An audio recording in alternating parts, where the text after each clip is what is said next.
сулуулук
да өзінің әр күнгі өмір тұрмысындағы еңбек әмәлиятынан қалыптасқанын аңғарамыз. Мысалы, қыз балалардың кішкентайынан ойыншық тізіп, қуыршақ жасап ойнауы. Жасырынбақ, соқыр теке, ақ сүйек, алтыбақан сияқты ұлттық ойындарды ойнау, оларға алғашқы сұлу қимылдың бейнесін қалыптастырса, ержете келе сәнді қимылымен оқ-бау шешу, уық шаншу, қос білекті сыбанып киіз басу, сыңғырлы күлкімен жүн сабау, арқан есіп, ши тоқу, сабақ пісіп, шыны жуу, тістігу тағы басқалар. Бұлар еңбек барысындағы сұлулықты қалыптастыратын факторлар.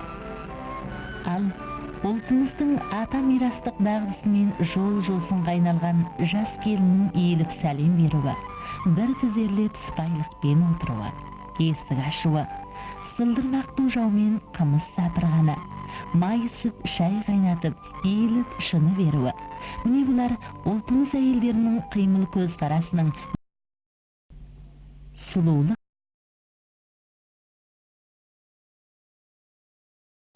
эстетикалық ләззат бағыштай алатындығын байқатады.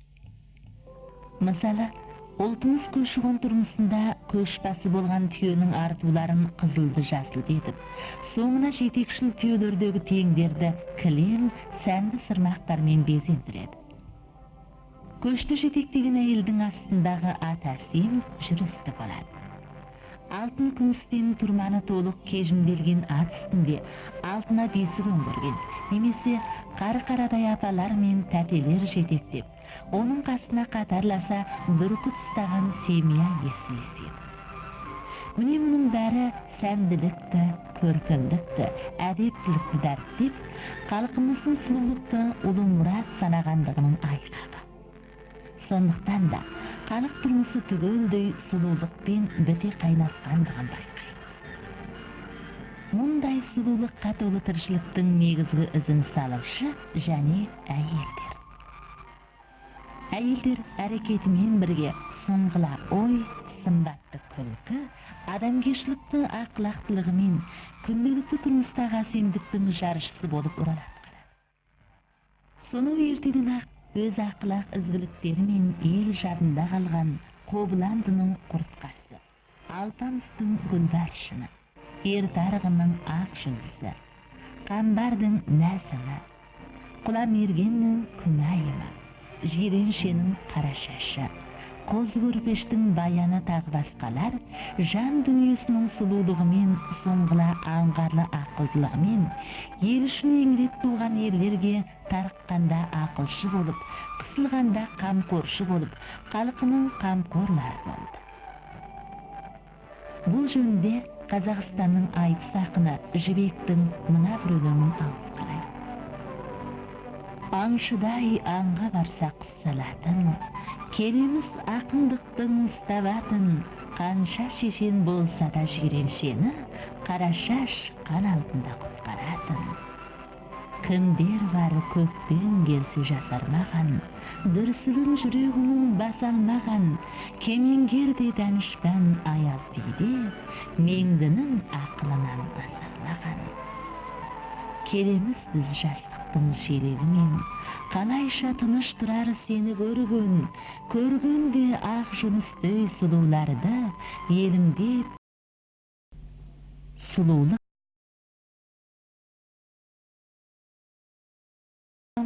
эстетикалық ләззат бағыштай алатындығын байқатады. Мысалы, ұлтымыз көшкен мұхит әнші болып кетпес еді. Жауға шапса алқаймыз қайтпас ерді. Аңыз қылып қалайша айтпас елі, қыздарға табынбаса Мұқағали, мұңын да Парисаға айтпас еді. Міне, қандай керемет! Әйел затының жан сұлулығының құдіретінің кереметін шайып сарылады. Шынында, халқымыздың фольклорында елім деп еңіреген ер азамат, қамалды бұзған қас батыр, топтан озған шешен, 8 қырлы бір сырлы боздақтардың бәрі де жетістіктері мен жеңістері, көркіне ақыл сай қас сұлуларсыз мұратына жеткен емес болып бейнеленеді.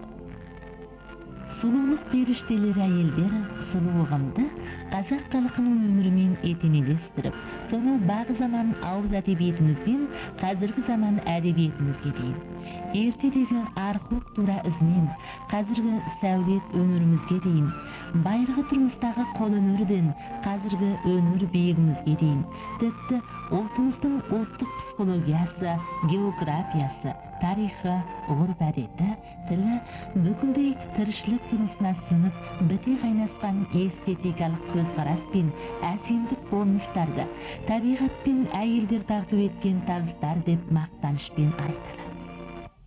Сондықтан әйел қауымының өздеріндегі осы қасиеттердің бүгінгі дәуірде тіпті де әрленіп, нәрленіп, мынау адамдар санасына, қоғамға таусылмас сұлулық, таңғажайып ләззат бағыштауы.